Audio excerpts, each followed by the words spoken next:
বড় এক আয়াত পরিমাণ অথবা ছোট 3 আয়াত পরিমাণ তেলাওয়াত করার পরে ভুল হলেও কোনো সমস্যা হয় না, এই কথা কি সঠিক? বা এতটুকু পরিমাণ তেলাওয়াত করার পরে কোরআনের অন্য জায়গা থেকে তেলাওয়াত করা কি বৈধ? নামাজে যতটুকু কেরাত পড়া হবে এর কোনো অংশে নামাজ ভেঙে যাওয়ার মতো ভুল হলে নামাজ ভেঙে যাবে।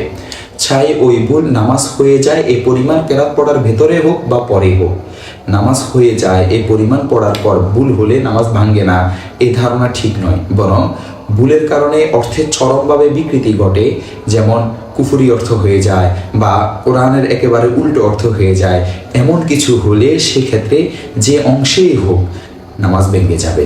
আর ভুলের ক্ষেত্রে ফরজ ও নফল নামাজের হুকুম একই। নামাজ ভেঙে যাওয়ার মতো ভুল হলে ফরজ নামাজ, নফল নামাজ, সুন্নত নামাজ সবই নষ্ট হয়ে যাবে। দেখতে পারেন শরহুল মুনিয়া 476 নং পৃষ্ঠা।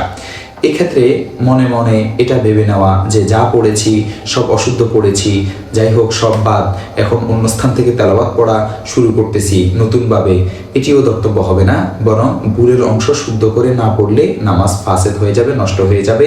এই জন্য এক্ষেত্রে লোকমা নেওয়ার প্রয়োজন হলে লোকমা নিবে।